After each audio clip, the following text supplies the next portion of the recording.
Welcome to Inspired by Design, the podcast where we explore the tools, stories, and insights to help you rediscover your authentic self and navigate life with less resistance. I'm Katie Rupert, a former hustle and grind overachiever on a thrilling and messy journey. I love to share what I'm learning and help others in self-discovery using human design. So, if you're seeking a way to move forward, let me be your weekly mindset coach and share stories to inspire you to action towards your unique purpose without the force or burnout. All right, welcome back to Inspired by Design with Katie Rupert. I'm so glad you're here. You are not going to miss 1 minute of this episode because I have Lindsey here. I want to introduce you to her first, and then we are going to hear all about the cool stuff that she does and offers. She is the founder of Metaphysically Morphed, a holistic healing practice that weaves together energy work, body work, spiritual guidance, and tools for transformation. It's my kind of gal. As a Reiki master, reflexologist, psychic medium, shadow worker, and ordained minister, Lindsey helps clients find balance and healing and deeper alignment with their true selves.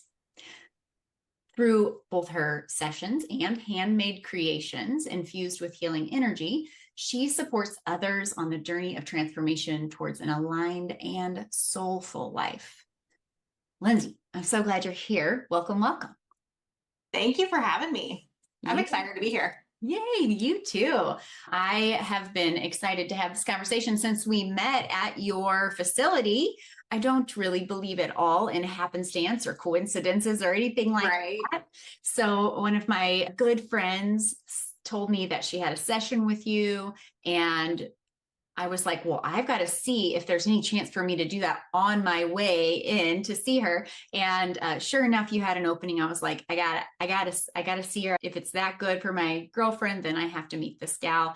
And since then, I have really just found a lot of value in knowing you and having you as part of my life. So I'm just so excited for this conversation. Now, thank you. Feelings mutual. Very mutual. Yay.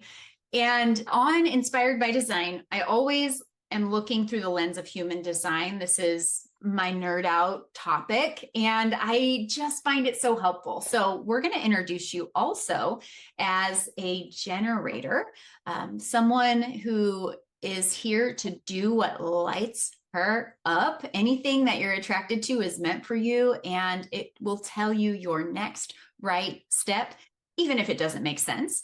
And your authority, so that guide that makes sure that your body wisdom is included when you're making decisions that are right for you, it's called sacral. That's that gut intuition. It's a heck yes, or it's a no for now. It's just listening to your gut for that movement forward and finding that attraction. So what's really cool about being a generator is that what's best for you is literally what's best for everybody in your sphere or influence. So you get to be selfish, and it's not even selfish.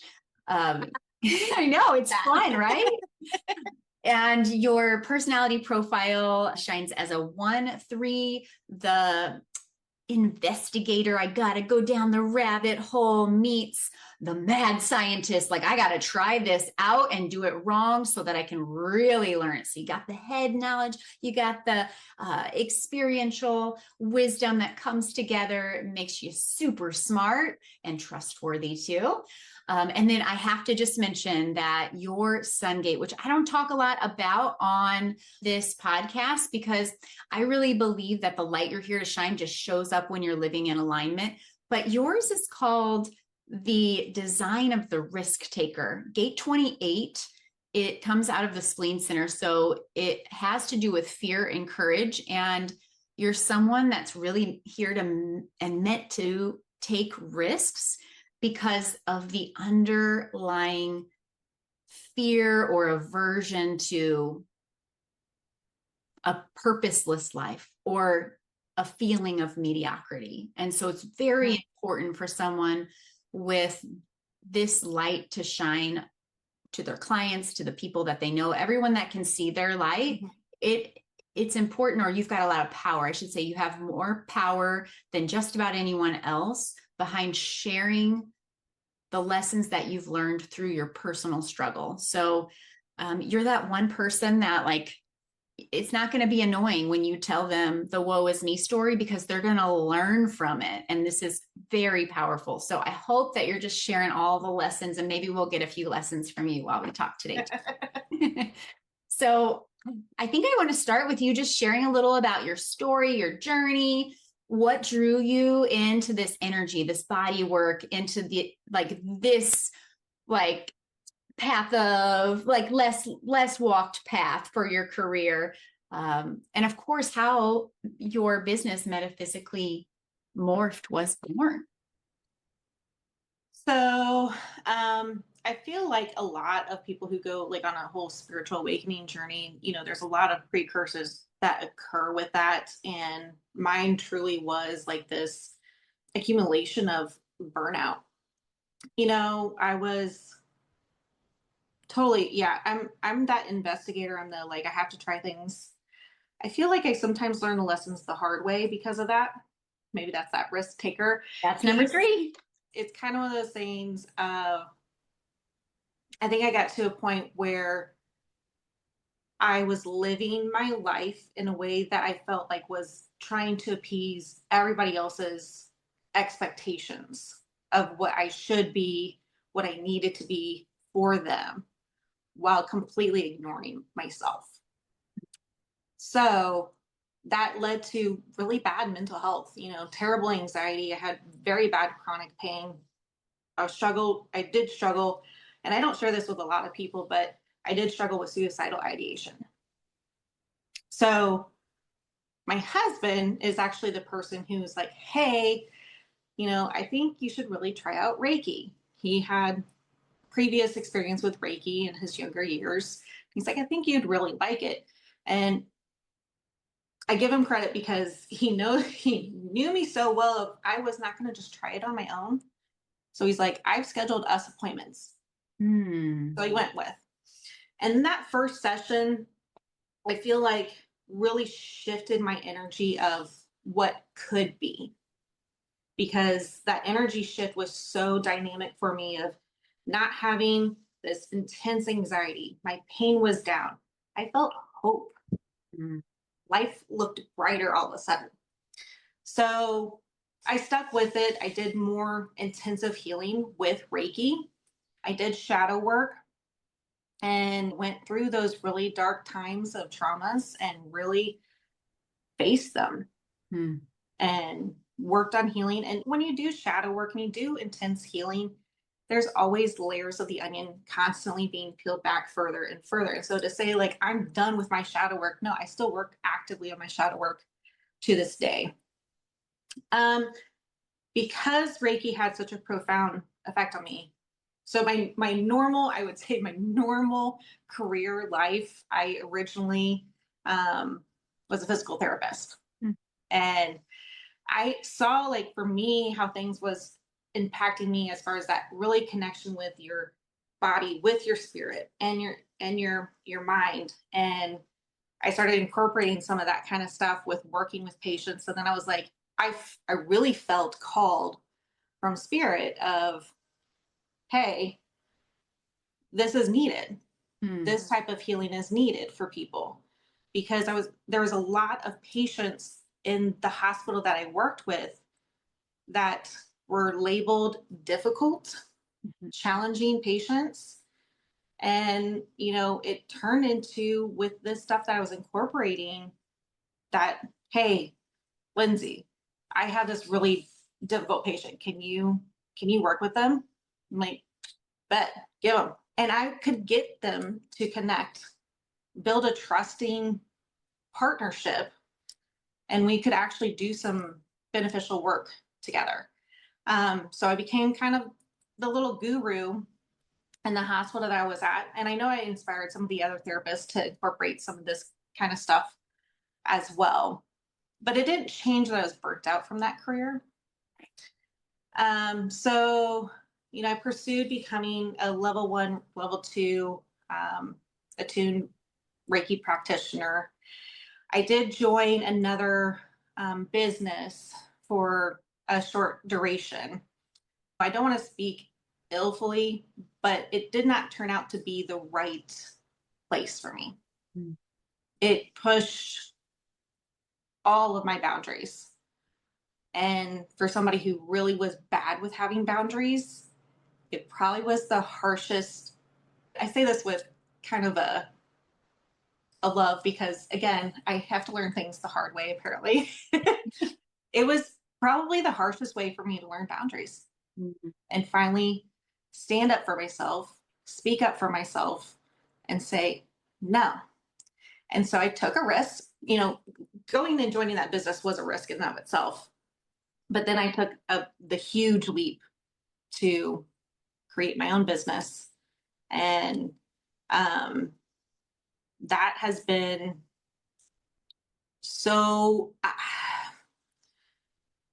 choosing myself, choosing what I knew was right, choosing to be open to where I was being led by spirit, opened so many channels as far as my own intuitive gifts, my healing abilities. I keep expanding, I keep growing, and I kind of pinch myself and go, is this actually my life? Because I love this. That's cool. And then how did the name Metaphysically Morphed? Where did that come in? So it's actually mystically morphed. Oh gosh, I've been saying it wrong?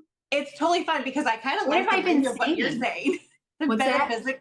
It's mystically morphed, but I like how you did metaphysically morph. I'm like, do I need to change my name? That it's so funny. I'm looking at it like, how did I get that wrong? I'm so sorry. No, don't. It's fine because I'm actually going, should I change my name?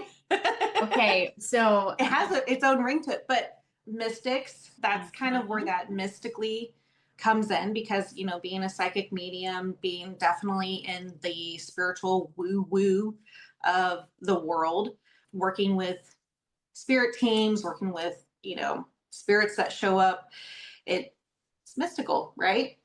And then that also brings in the word of magic, I feel like. And then morphed, definitely. I love astrology. My sun sign is Scorpio. I have a lot of Scorpio placements. And so morphine or transformation is my identity. The phoenix is actually my symbol for my business because of that burn down to the ashes, rise again has been wash, rinse, repeat of my life. And I'm just going to keep coming back stronger. Wow. So, yeah. So that's where that name came from, That is hilarious. Like, it's just hilarious to me. I don't know if I'm going to take this out or what, but I might just leave it because I think it's a really good example of just like how things in this world of being open to the mystic, being open to the unknown, and what does that mean? So sometimes, like, I'm a very practical person, right? Like, I see myself almost as a bridge for the mystic or the metaphysical world, and the super practical. Like, I come from, you couldn't get more down to earth kind of roots, and I like that I have that, right? Because when I first started out on, you called it the spiritual awakening journey, I remember being like, is this not just my imagination? Is this not just me overthinking? Because it's a big, like, I was so worried that I was going to be this spiritually unhealthy, all over the place person that couldn't relate. And because relationships are like just so core to me, and nurturing people and loving people and like connecting, like that is what I lead with. And so I'm like, if I continue down this path, am I gonna like, have I lost my mind? Right. And I think it's a good thing, right, to ask that question and be aware that spiritual bypassing is real. Spiritual woo-woo clouds can get way over to the extreme and not be serving. Agreed. And yet it intrigues me. I can't believe how parallels our stories are, truly. The transformation, what you do, how you're just like, you just get sucked in, and it's not about you, me. It's about like, there's something bigger going on. And I can't help but go down this road, because even if it was quote unquote wrong, or it's in my head or whatever, I can't deny the value and the transformation and what I've learned. And if we're here to experience life in its fullness and steer clear of mediocrity, then we're going to have to explore and get uncomfortable and be open, and also trust when as sacral beings, at least, like when our body's like, nope, that's not for you, or that's not right now, but it says yes, you got to go through and see why it's there. So very interesting. And I also will like add in, I feel like a lot of that sense of burnout is because I became so disconnected with my gifts, because I had shut a lot of them off. You know, I would see things as a kid. High level of empath abilities. When I tune into people, I literally will feel stuff that goes on in their body. I used to not know how to plug out a filter for that. Yeah. So can you imagine being in the hospital and you're like just absorbing everything that's around you? So I think just that awareness of like, wait a minute, am I actually doing what I came here to do in this life? Yeah. And so now it's very much lead with, I'm guided by spirit at this point. And, I get these things that pop in and I will question it. And if it's a continued nag, I know it's okay. Yeah. I'm going to lean into this. I'm going to trust it, and we're going to see what happens. Yeah. That's cool. Thank you for sharing that. I have one more thing to add. I think we're going to talk all day, and we'll have to decide what goes in and not, but growing up, there was this story in the Bible about the Thomas disciple. Like, he doubted Jesus. He's like, okay, I believe, but I need help believing. Can you please show me your hands where you were nailed to the cross? Like this story. Right. Is it familiar to you at all? So I remember as a kid, I perceived that story as it's bad, it's wrong to question or doubt God or spirit, right? Or someone that has authority over my life. Right. But as an adult who's been like learning and growing now for 40 years, I see it more of like, okay, I'm a lot like doubting Thomas, and I just am. It's not bad. It's not better if I don't doubt necessarily, because if I need to doubt, the idea is that God, universe, spirit, whatever your word is that they have enough to hold you, right? So I keep having these moments of like, okay, I think I'm being led this way. I feel, and I think my gifts are telling me this is your next step. Yeah. And I'm stepping out in faith. But also, could we just confirm that one more time? Are you sure? Are you really sure? Yeah. And this happened yesterday. You have been offering these, you've just gotten is it a certification? But you've just learned how to like open Akashic records. Yeah. Can you tell us what that is? It's a certification in Akashic record reading. Okay. Yep. Yeah. So I've heard of this. Like, I know just enough to be like, I'm curious.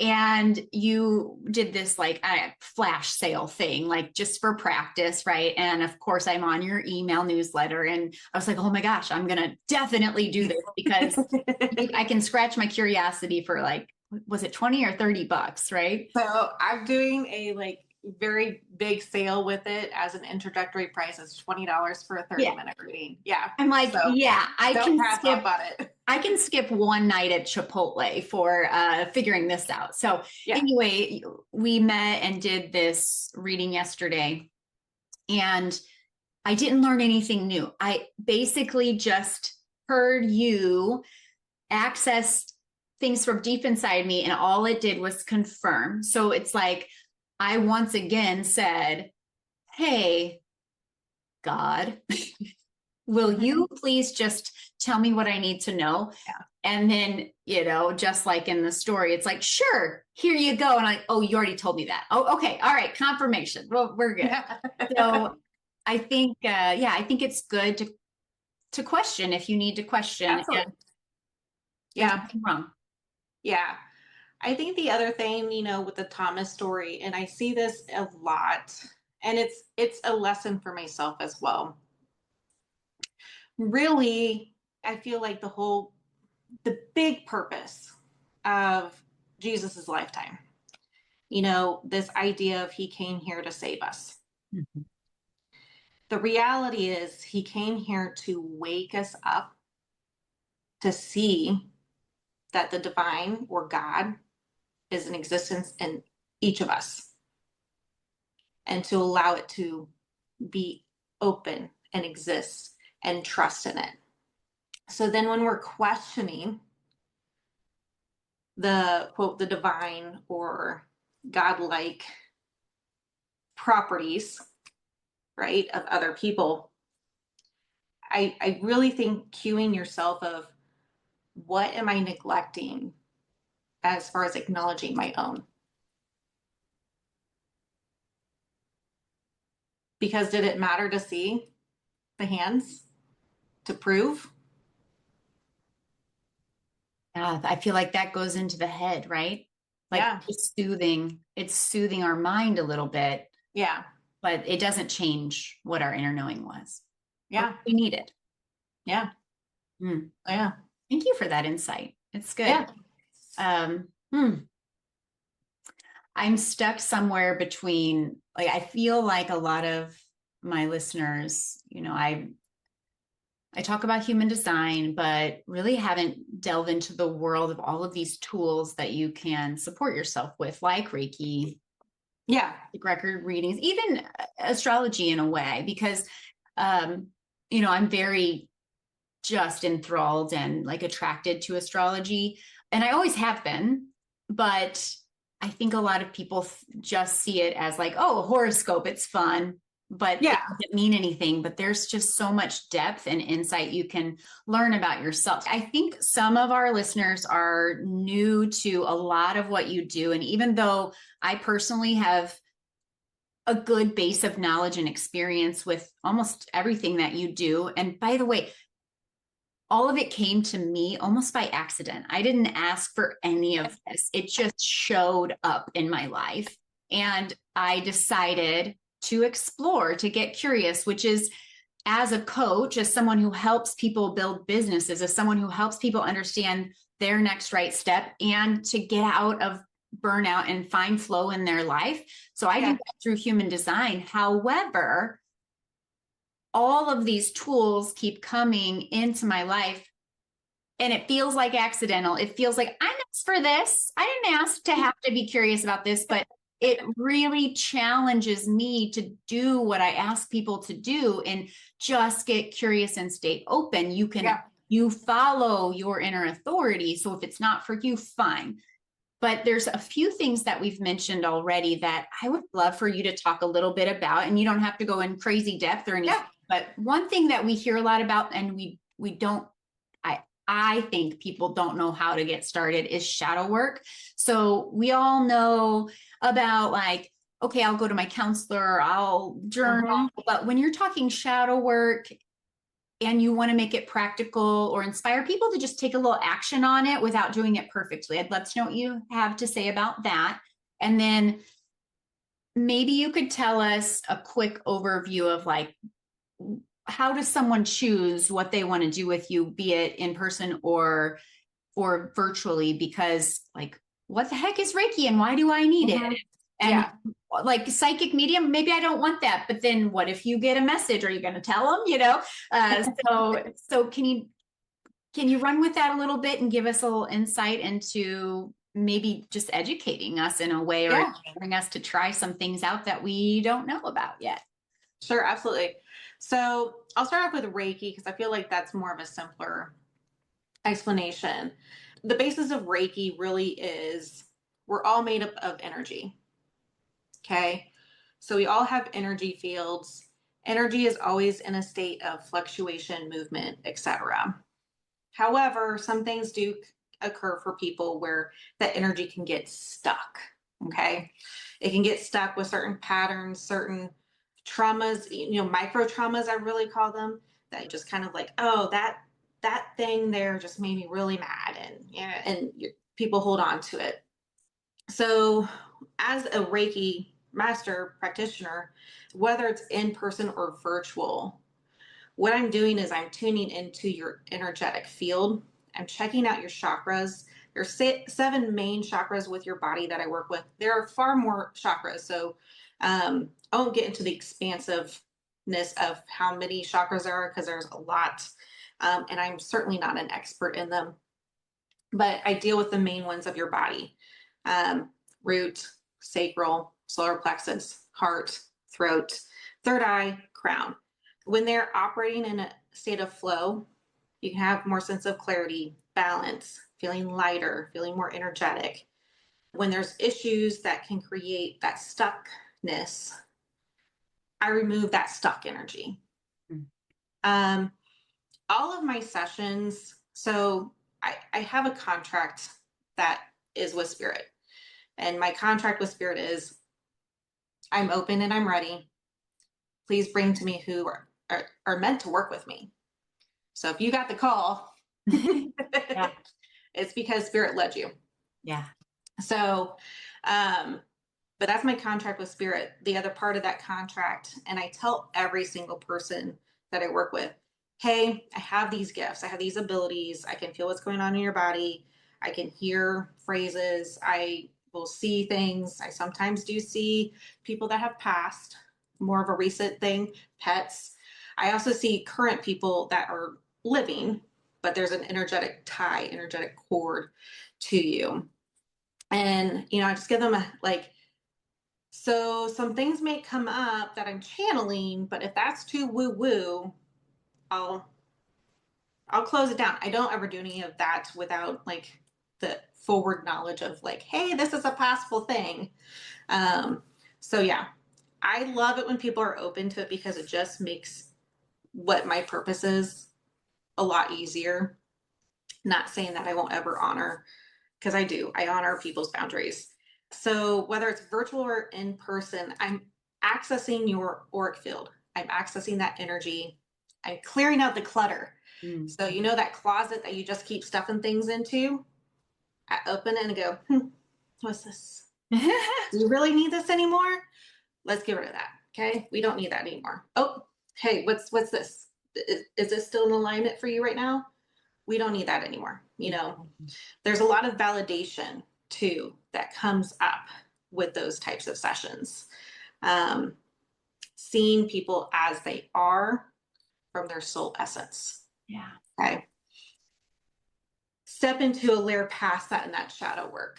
I'm a big advocate for shadow work, just from my own experience, that I've tried the traditional therapies of medications to help my mental health, counseling to help my mental health. I never felt like anything changed. They just weren't the right pathways for me. And if they are pathways that are currently working for you, I'm not telling you to quit them. Please don't quit them. But shadow work, what it does is it fuses together the energetic heavy work of removing what is a pattern that is not serving you well, a trauma that is holding on to you and you're holding on to it, that is affecting your life, right? The analogy of, you remember the Peter Pan cartoon, right? Where he's starting off trying to get his shadow. His shadow's creating a ruckus, essentially. The shadow's in charge, right?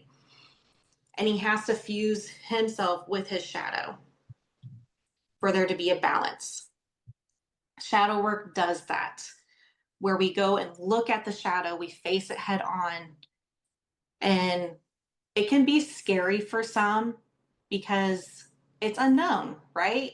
I don't want to look back at those traumas. I shove those way far back in that closet. We don't need to go there because I'm fine. I'm fine. Well, if you're fine, it wouldn't keep showing up in your work field. Yeah. right? So it's okay for us to bring that out because it's coming out anyways in other ways, where in certain moments you get triggered and a certain outward response happens. Mm-hmm. Instead of dealing with the shadow, facing the shadow, integrating that shadow, releasing what no longer needs to be there that is associated with that shadow, and essentially creating that balance between you and your shadow to go, okay, this trigger comes up. I see you. I recognize you. Yeah.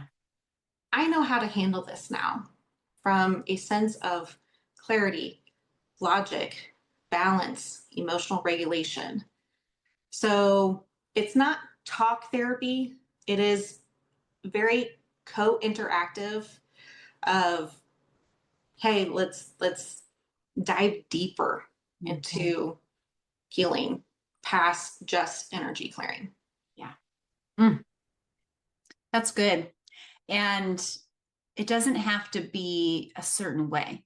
As you were sharing, I'm thinking, oh, it sounds just like what I say about yoga, or to the students that come to my class that may never get all the way over to the side of healing energy, but they're doing it when they practice Shavasana, right? Mm-hmm. I see you. My consciousness is bringing this to light. And the first thing that exposed me to this was the emotion code, which was just a book that I read. And instantly I was like, I could try that. And I did. Mm-hmm. I was doing a little quiet journaling session and I listened to this book. I was like, I'm gonna try that today and see if my higher self says there's an emotion that I need to bring to my awareness. So Mm-hmm. whether it's this spiritual woo-woo thing, bringing it to my awareness, or literally is just me, and I believe, it was my own higher self. So like my spirit can tell me something because it's in me, So when I started working with that, I was like, oh, this is just like a really therapeutic way that I can heal myself by like, Katie, what is it that I need to bring to my awareness today? Oh, grief. Well, what is that from? And there's just something about building that relationship with yourself that is, it is empowering and it is helpful. Yes. And back to what you said at the beginning of our conversation about what Reiki did for you, you said like just that anxiety calmed. It was like you got rid of it a little bit. And we don't necessarily, we can keep it mystic. Now that I know the difference between the words, but we can keep it mystical and not need to know all the exact of how it works. If it really supports us, then we have the faith enough in it that it matters to us, that it's valuable. And I add just one more thing about Reiki. When I went to we did a Reiki circle here in our town once a month. One of the local shops has a free community. You have to sign up for it. It's through the Chakra Healing Room if you're in the Winsville area, but they offer it. They tell you a little bit about Reiki being universal love. And I kid you not, I just went out of curiosity because I kept hearing about Reiki. It kept showing up in my life, kept showing up. I'm trying to figure it out. I remember looking for podcasts, like, just tell me what the heck it is. Help me understand it. Right. They just took like 2 minutes and I was like, oh, I get it. This is a prayer meeting. This is like the Bible study that I went to every Wednesday night growing up. It's literally just community and sharing love and holding space for someone that needs support outside of themselves. And it felt the same. It was the same. And you can't convince me that it's something different. And it's a new modality of it. So whether it's you get what you need through church or yoga class, or you want that external person to support through Reiki. Like, I just feel like we all are, like, the universal theme here is we do need support. And we also want to feel really good about the way we do it. So if you're scared of it, might not be for you, but watch out if you open yourself up, because then you might be like me and you're like all in. sign me up forever for that. Because Yeah. I love the way it not only has helped me, but I love how it helps people that Mhm. have also experienced it. Yeah. The other thing too with Reiki, like it doesn't know any borders. Yeah. Because it is universal. So as far as because I recently did my own podcast on it. I think that's being released this Friday the 19th. And it's across other religions. Mhm. It's not anything that, only in this particular religion that it's allowed to be it. No, it really is just energy source, it's light source, it's coming from that love space. Mm. And you have control over as far as what your intention is for the session. I will say most of the time spirit does play with your intention. The only times that they don't is whenever they feel there's something else that is bigger that Mm. has to be faced first. Gotcha. Interesting. So Wow. Well, this was so enlightening. I think I would like to ask for your advice or a piece of wisdom, because at the end of the day, this podcast is about inspiring people to take action on yeah. something they've been feeling called but stuck. They're like, Mm-hmm. I don't know what that looks like, but there is something more for me. They're just feeling that like, what? I don't know if I can change something, or they see the blocks Mm-hmm. or they see.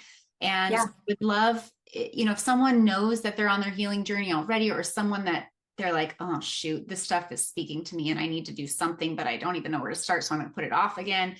What would your advice be for someone navigating their own healing journey? Like, what to start with if they just want to take a little bit of action, dip their toe in? Mm-hmm. Yeah. It's kind of one of those things of fear is a very powerful thing, right?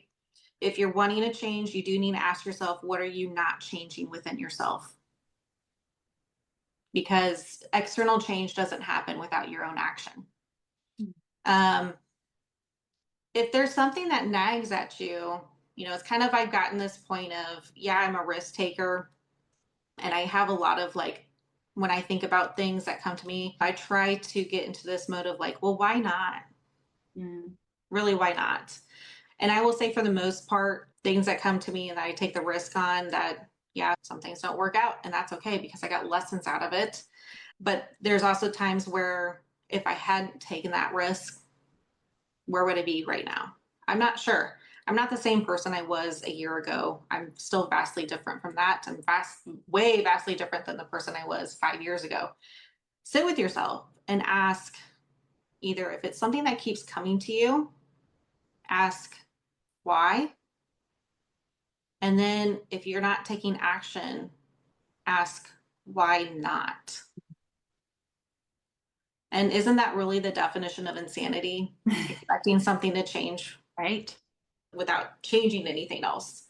Mm-hmm. Different results with the same elements that go into it. I also cue a lot of people, your heart chakra, your heart center, that never misguides you. This up here, the head definitely does. Yeah. Because that's your ego, your fear center, whenever you're in a state of fear, there's not logic in there. But in your heart is kind of, a lot of us refer to that as your soul's portal. Mm. Everything comes in, filters through that. What feels right in that heart center, lean in. Mm. Beautiful. So I have two more for you. First of Okay. all, and you can answer them in whichever order you'd like, but you mentioned your podcast. We mentioned this fun sale you have. I'll try to get this episode out as soon as possible so they could take advantage of it. But where can people connect with you and experience your work, in person, online, all of that? And then the last question I have for you is just, I know that you try to be spirit led. So if you want to take just a moment and see if there's just anything left that you want to share with these listeners, or that you feel needs to be said before we wrap up, I'd like to give you the opportunity just to take a moment and do that as well. Okay. So connecting with me, I have Facebook, Mystically Morphed. I have an Instagram that I'm not on that platform very much. I'm more on Facebook. All of my connections are through my link tree. So back to that risk taker. I actually have two websites. And so I have my website that's for my in-person stuff. And then I have my stuff that I decided, oh, with this podcast, I need to have this other website because my original one won't allow me to do like the memberships that I see with it and some of this virtual stuff that I really see with it. And so now I got to create this whole new website with this whole new platform, risk taker. So I find it's just easy to go, hey, if you really want to connect with me, my link tree is the one-stop shop. You can find all the stuff through there. I also have an Etsy shop for just kind of spiritually made things that I do because I like to tinker. I don't like to be bored. I don't know if that speaks to that Stargate 28, right? Is what you said? Yeah. But yeah, I do a lot of things, a lot of different things. So that link tree, it's your standard link tree / Mystically Morphed, and that'll get you to where you can travel further to where your eyes lead you. Spirits, let me see. Let me connect with spirit a little bit and see if they have anything in particular.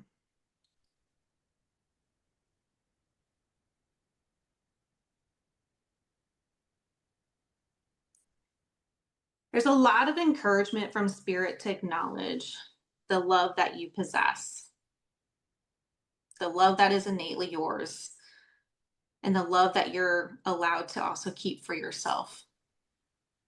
So it's not selfish to love yourself. Yes, share it, but also love yourself. And realize that when you acknowledge the divine within yourself, you're already taking a step to acknowledge the divine in others.